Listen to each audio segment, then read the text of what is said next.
আসসালামু আলাইকুম ওয়া রাহমাতুল্লাহি ওয়া বারাকাতুহু। নাহমাদুহু ওয়া নুসাল্লি আলা রাসূলিহিল কারীম। আম্মা বা'দ। ফাআউযু বিল্লাহি মিনাশ শাইতানির রাজীম। বিসমিল্লাহির রাহমানির রাহিম। ইহদিনাস সিরাতাল মুস্তাকিম। সাদাকাল্লাহুল আযীম। দূরের কাছের দেশের ও প্রবাসীর যারা যেখান থেকে যুক্ত হয়েছেন আরটিভির নিয়মিত আয়োজন প্রাণ নিবেদিত প্রশ্ন করুন অনুষ্ঠানে আপনাদের আন্তরিক মোবারকবাদ জানাচ্ছি। আমি আব্দুল লতিফ সোহাগ গাজী।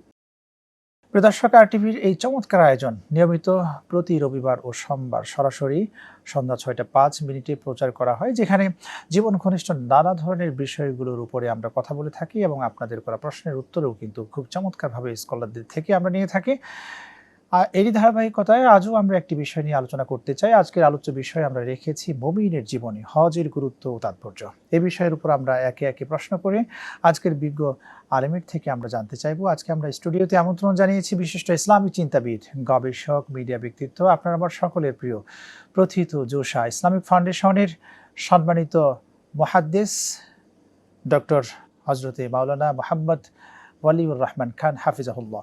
আসসালামু আলাইকুম ওয়া রাহমাতুল্লাহ। ওয়ালাইকুম আসসালাম রাহমাতুল্লাহি ওয়া বারাকাতুহু। কেমন আছেন ওস্তাদ? আলহামদুলিল্লাহ ভালো। আপনি কেমন আছেন? আলহামদুলিল্লাহ, আল্লাহ সুবহানাহু ওয়া তাআলা আমাদের ভালো রেখেছেন।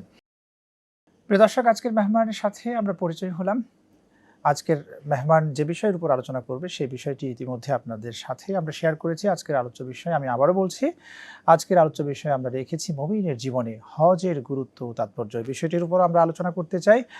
টেলিভিশনের পাশাপাশি যারা আমাদের সাথে যুক্ত হয়েছেন ফেসবুকে, আরটিভি ফেসবুক পেজ এবং আরটিভি ইসলামিক শো ফেসবুক পেজেও সরাসরি সম্প্রচার করা হয়, সেখানে যারা যুক্ত হয়েছে আপনাদের কাছে আমরা রিকোয়েস্ট রাখতে চাই আপনারা এই চমৎকার আয়োজনটুকু শেয়ার করবেন, মানুষের মাঝে ছড়িয়ে দিবেন। এখান থেকে যদি কোনো একজন ভাই, কোনো একজন বোন উপকার পেয়ে থাকে, আমরা আশা রাখতে পারি সেই উপকার কিন্তু আপনার আবার নাজাতের উসিলাও হয়ে যেতে পারে। তো চলুন প্রিয় দর্শক, আজকের আলোচ্য বিষয়ের উপর আমরা আলোচনা শুরু করবো ইনশাআল্লাহ। জি আলহামদুলিল্লাহ, রব্বে কারিমের কাছে শুকরিয়া আদায় করছি যিনি আজকে এমন একটি চমৎকার বিষয় আমাদেরকে সিলেক্ট করার তৌফিক দিয়েছেন।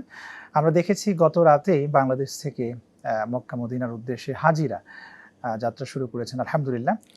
সেজন্য আমরা আজকে হজের বিষয়ে আলোচনা করতে চাই। প্রথমত উস্তাদ, আপনার থেকে জানতে চাই যে হজের যে একটা পূর্ব প্রস্তুতির প্রয়োজন, এটা কিভাবে নিতে হয়? আউযু বিল্লাহি মিনাশ শাইতানির রাজীম। বিসমিল্লাহির রহমানির রহিম। আল হাজ্জু আশহুরুম মা'লুমাত ফামান ফারাদা ফীহিন্নাল হাজ্জা ফালা রাফাসা ওয়ালা ফুসুকা ওয়ালা জিদালা ফিল হজ্জ ওয়া মা তাফআলু মিন খাইরিন ইয়া'লামুহুল্লাহ ওয়া তাযাওয়াদু ফাইন্না খায়রাজ যাদিত তাকওয়া ওয়াত্তাকুনি ইয়া উলিল আলবাব। সাদাকাল্লাহুল আযীম। আল্লাহ রাব্বুল আলামিন বিত্তবান মুসলিম নরনারীর উপর জীবনে একবার হজ ফরজ করেছেন। আমি সূরা আল বাকারার ১৯৭ নম্বর আয়াত তেলাওয়াত করেছি। এখানে আল্লাহ তাআলা হজের পূর্ব প্রস্তুতির কথা উল্লেখ করেছেন। এই আয়াতের অর্থ হলো যে হজ ৩টি মাসে এটি হয়ে থাকে, বা ৩ মাসে নির্ধারিত ৩টি মাসে হজের আনুষ্ঠানিকতা রয়েছে। আচ্ছা, যে ব্যক্তি ফামান ফারাদা ফীহিন্নাল হাজ্জা, যে মুসলিম ব্যক্তি এই সময়ে হজ করার মনস্থ করেছে, সে ওয়ালা রাফাসা, অশ্লীল কাজ করবে না, ওয়ালা ফুসুকা, অপরাধমূলক অনাচার বা গুনার কাজ করবে না, ওয়ালা জিদালা, এবং তর্ক বিতর্ক ঝগড়া ফিল হাজ্জে হজে করবে না। ওয়া মা তাফআলু মিন খাইরিন ইয়ালামুল্লাহ, আর যত বেশি নেক আমল করবে এই এখন থেকে নিয়েই এবং হজের দিনগুলোতে আসার পর সেগুলো আল্লাহ বিশেষভাবে মূল্যায়ন করবেন। এরপরে আল্লাহ বলেছেন ওয়া তাযাওয়াদু, তোমরা প্রস্তুতি নাও। এই যে হজের প্রস্তুতি, এটি আমরা 3 ভাগে বিভক্ত করতে পারি। আল্লাহ বলে দিয়েছেন ওয়া তাযাওয়াদু ফাইন্না খায়রাজ যাদিত তাকওয়া, আর সবচেয়ে উত্তম প্রস্তুতি হলো তাকওয়া হাসিল করা, তাকওয়ার চর্চা করা, মানে আল্লাহর ভয়, ক্ষুধা ভীরুতা, পরকালের ভাবনা, সওয়াবের প্রত্যাশা, রুহানি শক্তি বৃদ্ধি এবং আল্লাহর সন্তুষ্টি লাভের উদ্দেশ্যে কাজটি করার যে জ্ঞান এবং আনুষ্ঠানিকতা, অনুশীলন সবগুলিকে অর্জন করা হলো সবচেয়ে বড় প্রস্তুতি। তারপর বলেছেন ওয়াত্তাকুনি ইয়া উলিল আলবাব, হে জ্ঞানী লোকেরা তোমরা আমাকেই ভয় করো।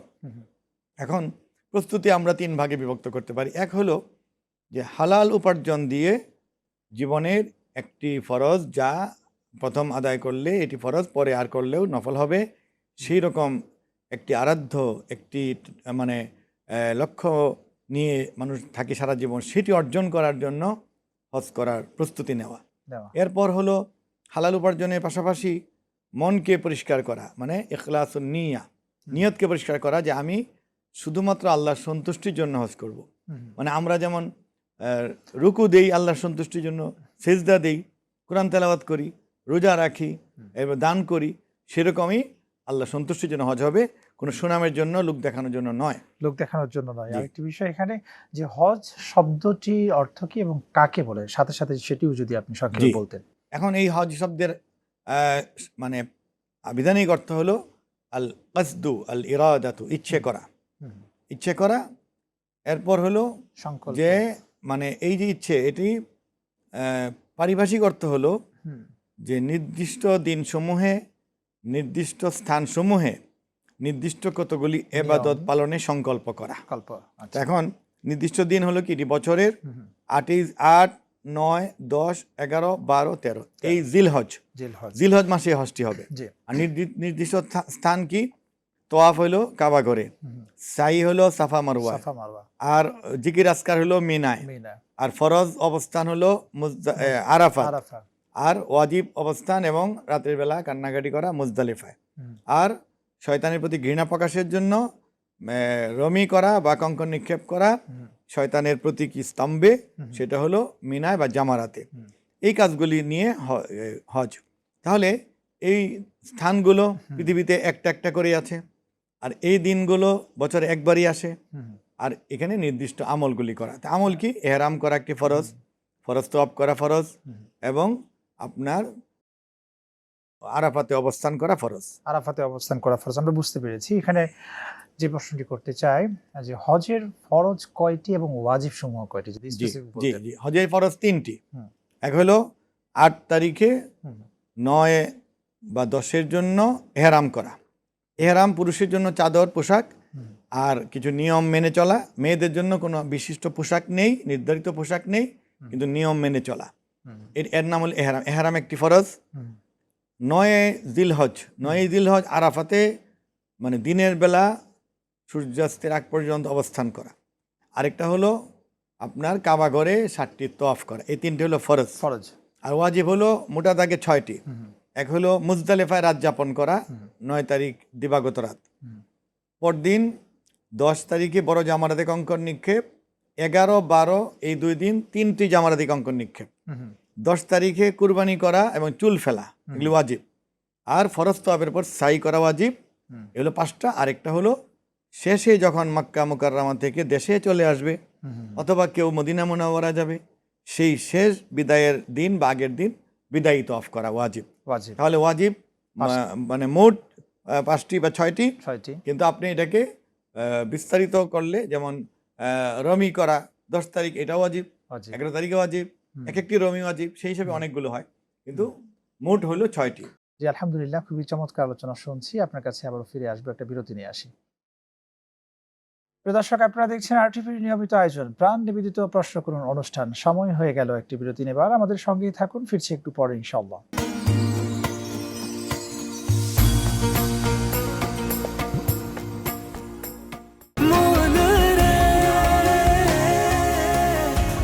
এভাবে ভরপুর বেঁচে থাকাটাই জীবন, আর জীবনের স্বাদের অনিবার্য সঙ্গী প্রাণ।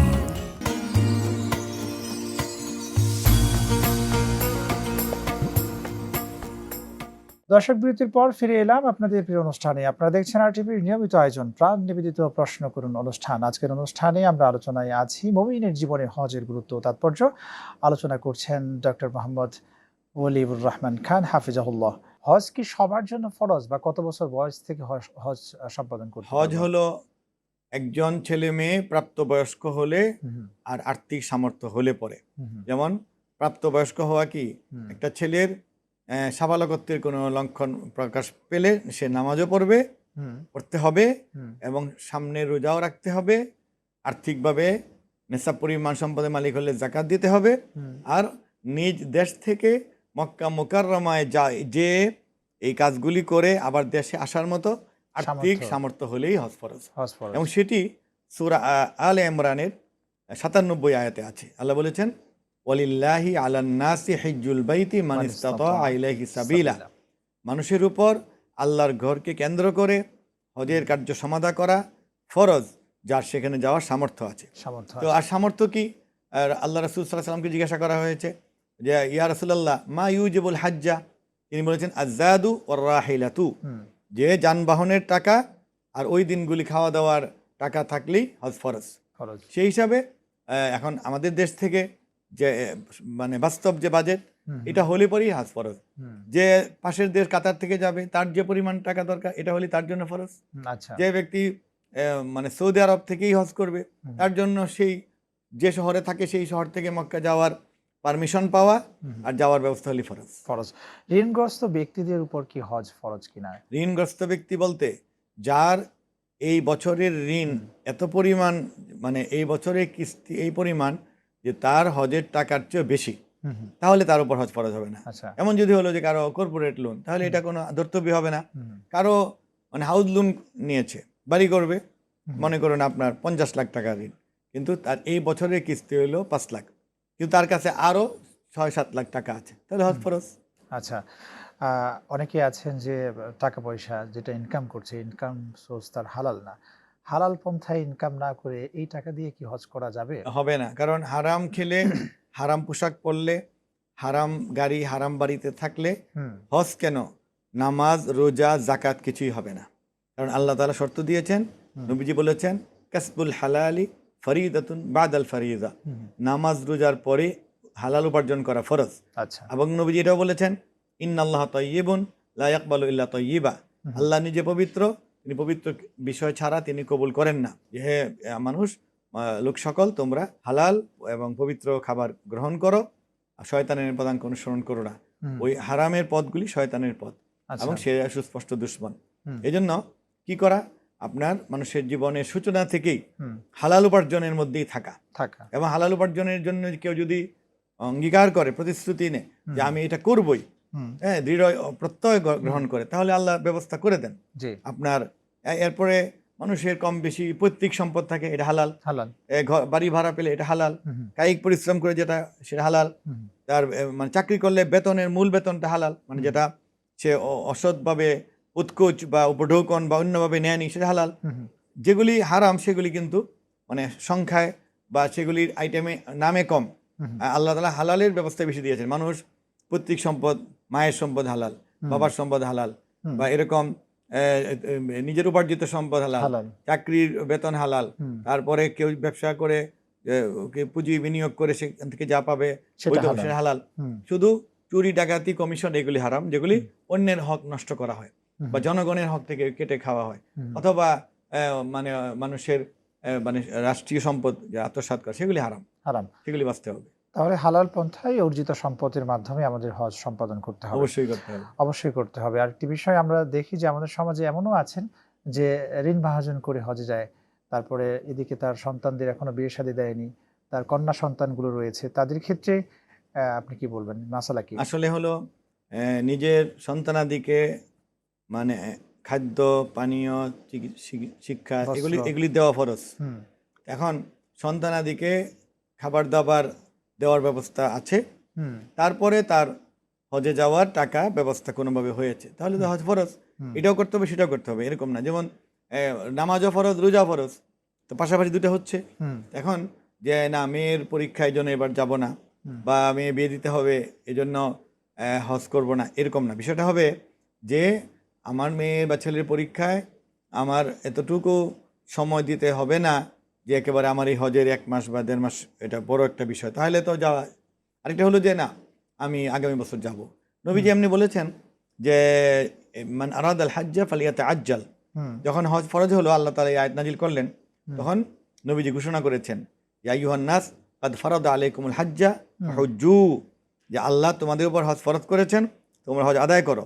তখন নবীজি বলে দিয়েছেন যে যার হজের সামর্থ্য হয়ে গেল সে যেন দ্রুত করে ফেলে, মানে অপ্রয়োজনে বিলম্ব না করে। মনে করুন যে এই বছর টাকা ব্যবস্থা হয়েছে, আগামী বছর করলো, অথবা লাইসেন্স পেতে বা পাসপোর্ট পেতে অথবা সিরিয়াল পেতে 1-2 বছর চলে গেল, এটা যৌক্তিক কারণ। কিন্তু বিনা কারণে বিলম্ব করার মধ্যে সমস্যা কি? সামর্থ্য আছে, বিলম্ব করছে। মানুষের হায়াত মওত আল্লাহ ছাড়া কেউ জানেন না। একজনের যদি আপনার হজে যাওয়ার মতো মনে করুন যে সর্বনিম্ন যে প্যাকেজ আছে, অর্থাৎ 5 লাখ টাকাতে এবার যাওয়া যাচ্ছে, 5 লাখ টাকা, এরকম গ্রুপ আছে। কেউ যদি বলেন যে ভাই আমার আর টাকা ব্যবস্থা হয়নি, আমাকে আপনার 20 জন, 30 জন, 100 জনের মধ্যে নিয়ে যান, এমনও মহল্লায় মানুষ পাওয়া যাবে যে আপনি 3.5 লাখ টাকা দিয়ে হজে এবারও যাচ্ছে, যাচ্ছে। আপনার এই পরিমাণ টাকা আকাঙ্ক্ষাটা যদি হয় যে আমি মুসলমান হিসেবে দুনিয়াতে ছিলাম, আল্লাহ তাআলা আমাকে এতটুকু স্বাবলম্বী করেছেন, আমি হজটা করতে পারি, তাহলে তো মানুষ সুযোগটা হাতছাড়া করবে না, তখন করে ফেলা উচিত। কারণ আপনি সামর্থ্য পরিমাণ অর্থাৎ 5 লাখ 7 লাখ টাকা আছে, তারপরেও কেউ হজ করলো না, খোদা না করুন সে যদি মারা যায়, তাহলে সে ডিফল্টার হবে, মানে হজ অনাদায়ী হিসেবে সাব্যস্ত হবে। যার সামর্থ্য আছে এরপরে অনেকে বদলি হজ করান, এই বদলি হজটা কি, কিভাবে, সিস্টেমটা কি? সামর্থ্য থাকলে বদলি হজ করা যাবেই না, হবেই না, হবে না, না হবে না। সামর্থ্য হলো কি, যে আজাদু আর রাহিলাতু বলা হয়েছে যে আর্থিক সামর্থ্য, রাহেলা বলতে যানবাহনে আরোহণ করা এবং ভ্রমণের সামর্থ্য। বলা হয়েছে যে অন্ধ ব্যক্তি সে মাজুর, যে মানে প্রতিবন্ধী, বুদ্ধি প্রতিবন্ধী বা শারীরিক প্রতিবন্ধী, সে লোক মাজুর, এরকম লোক আপনি বদলি হজ করাতে পারে।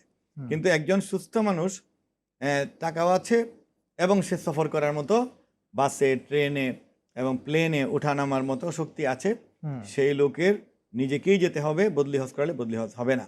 বদলি হজ হলো যে কেউ সামর্থ্য ছিল, করে নাই, মারা গিয়েছে, তখন ছেলে মেয়েরা তারটা করে। আরেকটা হলো একজনের আর্থিক সামর্থ্য আছে, যেমন নারীদের আর্থিক সামর্থ্য হয়েছে কিন্তু মাহরাম পাচ্ছে না, এটা একটা কারণ। তো মাহরাম ছাড়া হজে যাওয়া নাজায়েজ, এই ক্ষেত্রে উনি বদলি হজ দিতে পারেন। আচ্ছা, কিন্তু ওই সামর্থ্য থাকলে নিজেকেই যেতে হবে। একজন ব্যক্তি সামর্থ্যবান, তিনি নিজে হজ করেছেন, এরপরও সে যদি কোনো একজন মসজিদের ইমামকে, খতিবকে হজে পাঠান বা কোনো সাধারণ মানুষকে হজে পাঠান, সেক্ষেত্রে তার হজের সওয়াব সে পাবে কিনা? অবশ্যই পাবেন, এটা তো একটা সওয়াবের কাজ। উনি যদি, এটা তো আর বদলি হচ্ছে না, না। এটা বদলি হচ্ছে না, উনি নিজের হজ করেছেন এবং ওনার পিতার হজ, মাতার হজ বা স্ত্রীর হজ, কারো হজের এরকম কোনো মানে বকেয়া রয়নি যে এটা বদলি করাইতে হবে, এরকম যেতে হবে। আরেকটা হলো যে না, উনি পিতা মাতাকে করাতে চাচ্ছেন, তাহলে একজনকে একবার, তখন তিনি মসজিদে ইমাম সাহেব, হাফেজ সাহেব বা কোনো শিক্ষক বা কোনো আলেম, কোনো মুফতি সাহেবকে বললেন যে আমার পিতার হজের খরচটা আমি দিব, আপনি করেন, সেক্ষেত্রে বদলি হবে। আরেকটা হলো যে তিনি এমনিতেই একজনকে করাতে চাচ্ছেন, তাহলে ওই ব্যক্তি যদি প্রথম হজ হয়ে থাকে, তার জন্য এটা ফরজ হবে এবং ইনি হজের খরচ দেওয়ার কারণে তিনি ওই একটি ফরজ হজের সওয়াব পাবেন। জি, আলহামদুলিল্লাহ। উস্তাদ, আমরা গুরুত্বপূর্ণ আলোচনা শুনছিলাম, আপনার কাছে আবারও ফিরে আসবো ইনশাআল্লাহ। প্রিয় দর্শক, আপনারা দেখছেন RTVর নিয়মিত আয়োজন প্রাণ নিবেদিত প্রশ্ন করুন অনুষ্ঠান। সময় হয়ে গেল আরো একটি বিরতি নেবার, আমাদের সঙ্গেই থাকুন, ফিরছি একটু পরে ইনশাআল্লাহ।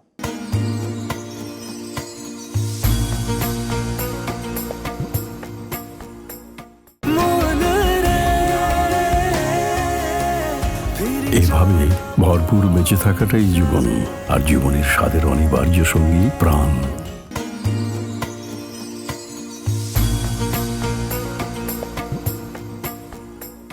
দর্শক, বিরতির পর ফিরে এলাম আপনাদের প্রিয় অনুষ্ঠানে। আপনারা দেখছেন RTVর নিয়মিত আয়োজন প্রাণ নিবেদিত প্রশ্ন করুন অনুষ্ঠান। আজকের অনুষ্ঠানের আলোচ্য বিষয় আমরা রেখেছিলাম মুমিনের জীবনে হজের গুরুত্ব ও তাৎপর্য। এই বিষয়ে আলোচনা করছেন ডক্টর মোহাম্মদ ওলিউর রহমান খান, হাফিজাহুল্লাহ। পিতামাতার অসুস্থতার কারণে আমরা অগ্রাধিকার কাকে আগে দিব, যে সন্তান যাবে তার বদলি হিসাবে, নাকি অন্য কেউ?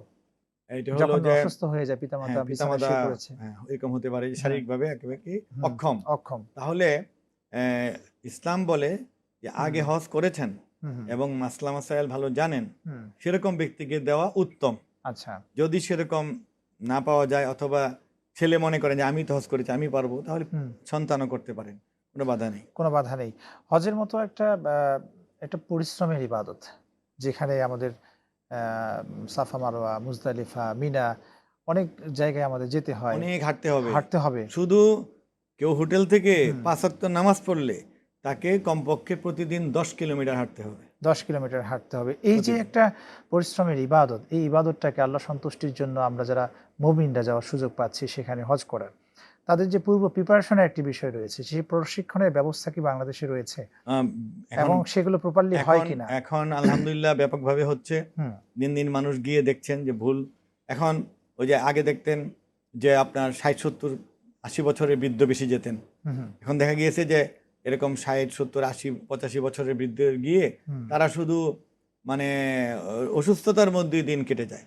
তারা শুধু আল্লাহর ঘর দেখেন, অনেকগুলো কাজ তারা মানে ভালো করে পারফর্ম করতে পারেন না, তারা ভুল হয়ে যায়। আরাফা, মিনা, মুজদালিফা, কষ্টের পর কষ্ট। এই জন্য এখন মানুষ সচেতন হচ্ছে। আর্থিক সামর্থ্য হলেই কিন্তু দেখবেন এখন 15 থেকে নিয়ে 65-র মধ্যে বেশিরভাগ হাজি। এটা ভালো। লক্ষণ। কিন্তু এই শারীরিক প্রস্তুতি এবং ইচ্ছাটি বড় নয়, জ্ঞান অর্জন করতে হবে। আচ্ছা। সেই প্রস্তুতির জন্য আপনি যেটি বললেন প্রশিক্ষণ, হুম, এখন মানে সরকারিভাবে হুম, বাংলাদেশে মনে করুন এবার যাবে ৭৬,০০০ হাজি। হুম, ইতিপূর্বে কখনো গিয়েছেন ১ লক্ষ, এবং সর্বোচ্চ বাংলাদেশে ১,২৭,০০০ হাজিও গিয়েছেন। হুম, তো এই যে এই হাজিদেরকে সরকারিভাবে সকল হাজির ট্রেনিংয়ের ব্যবস্থা আছে। হুম, সেখানে তাদের ওই হজের একটা ট্র্যাকিং নাম্বার আছে, সেখানে মেসেজ দেওয়া হয়, হুম, এবং সারা ৬৪ জেলায় সেটি হচ্ছে। হুম, ঢাকাতে হচ্ছে, উসমানী মেমোরিয়াল হলে হচ্ছে, হুম, আশকোনা হজ ক্যাম্পে হচ্ছে। হুম, সেটা কি রমাদানে হয়েছে, এখনো হবে। হুম, মানে আপনার সেখানে তাদেরকে একটি যাতায়াত ভাতাও দেওয়া হয়, হুম, যে আপনি আগামীকাল সকাল ৯টায় অমুক জায়গায় আসেন, হুম, হজের প্রশিক্ষণ হবে। সেখানে হুম, প্রথম নিয়ম কানুন শেখানো হয়, অর্থাৎ হুম, পাসপোর্ট, তারপর ডলার ইনভেস্টমেন্ট, অফিসিয়াল কাজগুলো। হুম, এরপরে স্বাস্থ্যগত বিষয়গুলি শেখানো হয়, আচ্ছা। যে ভালো ডাক্তাররা, কর্নেলরা, ব্রিগেডিয়াররা, অভিজ্ঞ লোকেরা এগুলি শেখান, হুম, যারা ডাক্তার। তারপর আলেমরা ওই ধর্মীয় বিষয়গুলো শেখান। ওখানে তারপরে যে একেবারে activities গুলো, এরপরে আপনার হ্যাঁ, এহরামে কাপড় পরার নিয়ম পর্যন্ত শেখানো হয়। জি, এরপরে এগুলো সরকারি ব্যবস্থাপনা, মানে সরকারের পক্ষ থেকে। হুম, আর যারা বেসরকারিভাবে যান তাদের সংখ্যাই বেশি। বেসরকারি কাফেলায় যারা যান, হুম, সেই কাফেলার ব্যক্তিবর্গও কিন্তু দেশেও তালিমের ব্যবস্থা করেন, হুম, এবং যাওয়ার পরেও তারা আগের রাত্রে যে আগামীকাল আমরা মিনায় যাব, কি হুম, করণীয় বলে দেন। আচ্ছা, আরাফায় কি করবে তারা বলে দেন, হুম, মুজদালেফায় কি করণীয় তারা বলে দেন, হুম, এবং হাতে কলমে দেখিয়ে দেন। হুম, কিন্তু আমাদের দুর্ভাগ্য হলো কি, যে হুম, আমরা মানে চাকরি, সংসার, কেনাকাটা, ব্যস্ততা, বাজার এত ব্যস্ত, হুম, যে আমরা সারা জীবনে একটি ফরজ হজ করব, সেই জন্য পর্যাপ্ত সময় দিয়ে ট্রেনিংটাতে অ্যাটেন্ড করতে আমরা পারি না। পারি না, দেখা যায় কি, যে আপনি ১,০০০ লোককে আমরা কল করি যে হুম, আসেন, আমিও ট্রেনিং করাই। হুম, ওসমানী হলে এবার ৩ দিন করালাম, হুম, হজ ক্যাম্পে করিয়েছি গাইডদেরকে, এবং যারা ট্রেনার তাদেরকে আমরা আবার ট্রেনিং হুম, করাই। দেখা যায় কি আপনার 80% আসে, বা হুম, কখনো 50% লোক আসে, বাকিরা আসে না। আসে না, হুম, কিন্তু দেখা যায় পরে এই লোককে তালবিয়াই পারে না। হুম, এমন লোক পাবেন আপনি, হজ করে এসেছে, বলেন যে আঙ্কেল তালবিয়াটা বলুন, লাব্বাইক আল্লাহুম্মা লাব্বাইক শুদ্ধ করে বলতে পারে না। হুম, এই যে সাইতে একটি দোয়া আছে, ইন্নাস সাফা ওয়াল মারওয়াতা মিন শাআইরিল্লাহ হুম, ওয়া মান হাজ্জাল বাইতা আও ইয়াতামারা ফালা জুনাহা আলাইহি আন ইয়াতাওয়াফা বিহিমা ওয়া মান তাতাওয়া খায়রান ফা ইন্নাল্লাহা শাকিরুন আলিম। হুম, এটি সূরা বাকারার মানে ১৫৮ আয়াত। অনেকে এটা পড়তে পারে না। পারে না, হুম, রব্বানা আতিনা ফিদ দুনিয়া এটা কোন রকম শিখে, পরে অংশটি পারে না। পারে না, অথচ প্রত্যেকটা কাজে মনে করুন, মসজিদুল হারাম দেখলে একটি দোয়া আছে, দোয়া আছে, কাবাঘর দেখলে একটি দোয়া আছে, হুম, তারপরে তোয়াফ শুরু করতে একটা দোয়া আছে, হুম, তোয়াফের প্রতি সাউতে মানে চক্করে দোয়া আছে। হুম, সেই দোয়াগুলি আল্লাহ রসুল করেছেন, হুম, সাহাবায়ে কেরাম করেছেন, আমাদের সালফে সালেহিনরা করেছেন। এমন দোয়া আছে, এমন বাক্য দিয়ে সেগুলি আপনার প্রস্তুত করা হয়েছে, সাজানো হয়েছে, যে এই কথাগুলি নবী, রাসূল বা সালফে সালেহিন ছাড়া কেউ উচ্চারণ করতেই পারবে না। হুম, এত সুন্দর দোয়া। হুম, সে আরবি দোয়া আমরা পারি না, আমরা ওই যে বাংলা অর্থ বাংলা, ভালো করে পারি না। হুম, আমরা মনে করি যে সবাই যাচ্ছে যাই, হুম, এরপরে ১-২ দিন ইমোশন থাকে, হুম, কিছু কান্নাকাটি, এরপরেই শুরু হয়ে যায় মানে তামাশা দেখো, মার্কেটে যাও, হোটেলে যাও, ভিডিও করো, ছবি পাঠাও। ওই দেখা যায় কাবাঘরে ইবাদত করছে, সে আবার লাইভে দেখাচ্ছে বাড়িতে যে আমাকে দেখো আমি তওয়াফ করছি। হুম, তাহলে এই যে এগুলি হলো কি, আনুষ্ঠানিকতা নির্ভর হয়ে যাচ্ছে আমরা। হুম, সেখান থেকে বেরিয়ে আসতে হবে যে এটি ইবাদত। যেমন আমরা মসজিদে গেলে, নামাজ পড়তে গেলে যেমন আমরা ভিডিও করে দেখাই না, হুম, হুম, সিজদা করলে যেমন বলি না যে আমি সিজদা করছি, হুম, রুকু করলে যেমন কেউ দেখায় না কোনো বোকা যে আমি রুকু করছি, তো তোয়াফও তো একটা ইবাদত। তো হুম। তোয়াফ করার সময় কেন দেখাবে, সাই করার সময় কেন দেখাবে? এই জ্ঞানটুকু আমাদের অর্জন করতে হবে, অনুশীলন করতে হবে। অনুসরণ করতে হবে। আমরা এহরামটা বাঁধি, যে এহরামের কাপড়টা যখন আমরা পরি, এটা কিভাবে পরিধান করতে হয়, কখন করতে হয়? ইহরাম কাপড় হলো বাংলাদেশ থেকে বা হুম, বহির্বিশ্ব থেকে যারা যাবেন হুম, হুম, তাদের জন্য হজ্জে তামাত্তু করা সহজ, ভালো। হুম, তো তামাত্তু মানে হলো নিজের দেশ থেকে প্রথম গিয়ে মক্কা মুকাররমায় আপনার ওমরা করা, আচ্ছা, আর ৮ তারিখে হজের নিয়ত করে হজ করা। হুম, তাহলে ৮ তারিখে তো কেউ যান না, সবাই এর আগেই যান। তাহলে ওমরা যে করবেন, এই ওমরা বাংলাদেশ থেকে শুরু হয়ে যায়। হুম, ওমরার হলো ২টি ফরজ, একটা হলো এহরাম ধারণ করা, আচ্ছা, একটা তোয়াফ করা। তওয়াফ করা, আর ২টি ওয়াজিব, সাই করা, চুল মুন্ডন করা। জি, তাহলে এই ৪টা কাজ না করলে ওমরা হবে না। জি, তো ওমরার আগে ওই এহরাম করতে হবে। এটা কি, হুম, মনে করুন কেউ নিজের বাসা থেকে রওনা করবেন, হুম, হুম, তাহলে বাসায় তিনি একটা ওই দিন বা গোসলটি করবেন। হুম, এটি মুস্তাহাব নিয়ত যে আমি এহরাম করার জন্য গোসলটি করছি। হুম, পরিচ্ছন্ন হবেন, গোসল করবেন, এরপরে ওই নিজের লুঙ্গি বা অন্য যে পোশাক এটা খুলে হুম, তিনি ওই চাদরটা পরবেন। এই চাদরটা হলো মানে লুঙ্গি মতো এটা গিট্টু থাকবে না, এটা সেলাই থাকতে পারবে না, কোনো বোতাম থাকতে পারবে না। এটা উন্মুক্ত চাদর, অনেকটা কাফনের মতো একটা অভিনয় করা। সেই চাদরের মাথাটা বাঁকা করে আবার 3টা বা 4টি ভাঁজ দিয়ে আমাদের মা বোনেরা যেভাবে শাড়ি পরেন, আঁচল দিয়ে শাড়ি পরেন, অনেকটা এরকম করে মিশিয়ে দিতে হবে। আচ্ছা দিয়ে নিচে এটা মানে পেঁচিয়ে দেওয়া যেন খুলে না যায়। আচ্ছা এতে এতে কি হাঁটতে সুবিধা হবে। আর আরেকটা চাদর, মনে করুন বড়টা হলো এটা অথবা ছোটটা এটা, কারো হেলদি মানুষ হলে, স্বাস্থ্যবান হলে চাদরটা উপরে দিয়ে দেবেন। এই হলো পুরুষের। আর মেয়ে লোকের পোশাকের কোনো বিধিনিষেধ নেই। আচ্ছা মায়েরা তাদের নামাজের যে পোশাক, সালোয়ার কামিজ পরে, হিজাব পরে বা নেকাব পরলে নেকাব পরে তারা থাকবেন। শুধু তওয়াফের সময় মুখের অংশটা খুলে দেবেন, একটা ক্যাপ দিয়ে বা কোনোভাবে খুলে দিবেন। হজের গুরুত্বপূর্ণ দিন কয়টি ওস্তাদ? 5 দিন। 5 দিন। জিলহজের 8, 9, 10, 11, 12। আচ্ছা, এই দিন কেউ ইচ্ছা করলে 13 থাকতে পারে।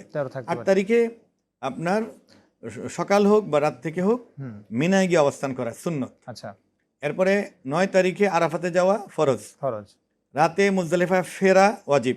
আচ্ছা, মুজদালিফা থেকে আবার মিনাতে আসা ওয়াজিব। মিনাতে এসে বড় জামারাতে কঙ্কর করা ওয়াজিব। কোরবানি করা বা ব্যাংকে দেওয়া ওয়াজিব। চুল ফেলা বা কাটা বা মুন্ডানো, মেয়েদের চুল কেটে দেওয়া ওয়াজিব। আর রাতে আবার মক্কা বা সকালে মক্কা এসে ফরজ তওয়াফ করা ফরজ। এই ফরজ তওয়াফের পর জমজম পানি পান করে গিয়ে সাই করা ওয়াজিব।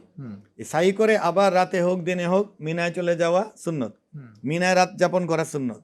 মিনাতে আবার 11 তারিখে জামারাতে এসে, জামারাতটা মানে মিনার তাবু আর মক্কার মাঝখানে, জামারাত থেকে মক্কা হলো 5 কিলোমিটার মনে করুন।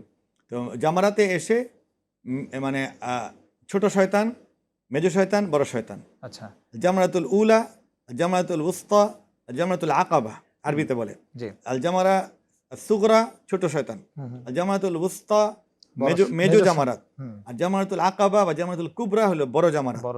এই জামারাতগুলিতে কাছে গিয়ে ওই প্রতীকীভাবে শয়তানের মানে পিলারটাতে এরকম বিসমিল্লাহ আল্লাহু আকবার, বিসমিল্লাহ আল্লাহু আকবার করে 7টা কঙ্কর নিক্ষেপ করা। তো 3 7 21টা, এভাবে 3 দিন, মানে 10, 11, 12। প্রথম দিন শুধু বড় জামারাতে কঙ্কর নিক্ষেপ, এই জন্য হবে আপনার 7টা। এই জন্য বলা হয়েছে যে প্রথম দিন 7টি, আর পর দিন 21টি, তারপর দিন 21টি, 12 তারিখ পর্যন্ত। তাহলে 21, 21, 42, সাথে হলো 49টি কঙ্কর সকল নারী সকল পুরুষকে নিজে গিয়ে মারতেই হবে। কঙ্কর নিক্ষেপ করার ক্ষেত্রে অনেক সময় আমরা দেখি যে পারাপারি করে একজন আরেকজনকে কষ্ট দিয়ে ফেলে। সে শুধু চায় যে আমি শয়তানকে নিক্ষেপ করতে পারলেই হলো, সে আশেপাশে আর কাউকে ওভাবে করে ধার ধারে না। এক্ষেত্রে অনেকে কষ্ট পায়। এটা কি করা? এটা হলো জ্ঞানের অভাব, শিক্ষার অভাব। আচ্ছা, এবং মানে দুঃখজনক হলো কি, এখনো পৃথিবীর 80% লোক হজের ট্রেনিং ছাড়াই চলে যায়। আচ্ছা, এটি শুধু আমাদের দেশ নয়, আরব, অনারব, কালো, সাদা, সবার মধ্যে এই টেন্ডেন্সি। মানে পড়াশোনা করবে না, শুধু ইমোশন, যাবো হজ করবো, অথচ জানে না এটা কি, এটা ইবাদতের অংশ। দেখুন এখানে একটা দোয়া আছে। 80% লোকের তো তাহলে হজ কবুল হওয়ার সম্ভাবনা? না, হজ হবে, হজ হয়ে যাবে, ত্রুটিপূর্ণ হবে। যেমন আমাদের নামাজ, আমাদের নামাজিদের 80%-এরই তো নামাজে মন থাকে না, শুরু করে অন্য ধ্যান আসে না। তারপরে আমরা রুকুতে ভুল করি, দোয়ায় ভুল করে। বাংলাদেশের বা সারা পৃথিবীর 70-80% লোকের কোরআন সহি না, কিন্তু নামাজ ধরে নেওয়া হয় আদায় হবে। কবুল এটা পরের বিষয়, এটা আল্লাহ ছাড়া কেউ জানেন না। আমরা বলতে হবে যে বাহ্যিকভাবে তার নিয়ম পালন করেছে, আদায় হয়েছে। যেমন আপনি যদি 2 বছর বয়সের গরু কিনে জবাই দিয়ে আল্লাহ আকবার বলেন, কুরবানি তো আদায় হয়েছে, কিন্তু কবুল আল্লাহ ছাড়া কেউ বলতে পারেন না। এরকম নামাজের নিয়মগুলি পালন করলে নামাজ হয়ে যাবে, হজের কাজগুলি করলে হজ হয়ে যাবে। অসংখ্য ধন্যবাদ, খুবই চমৎকার আলোচনায় ছিলাম আমরা আজকে, আমাদেরকে সময় দেওয়ার জন্য ধন্যবাদ আপনাকে। দর্শক, আমরা দেখলাম RTVর নিয়মিত আয়োজন প্রাণ নিবেদিত প্রশ্ন করুন অনুষ্ঠান। আজকের অনুষ্ঠানে আমরা আলোচনায় ছিলাম মুমিনের জীবনে হজের গুরুত্ব ও তাৎপর্য। আজ এই পর্যন্ত, আগামী পর্ব দেখার আমন্ত্রণ জানিয়ে বিদায় নিচ্ছি। রব্বুল আলামিন আমাদের ভালো রাখুন, সুস্থ রাখুন, নিরাপদে। আল্লাহ হাফেজ। আসসালামু আলাইকুম ওয়া রাহমাতুল্লাহ।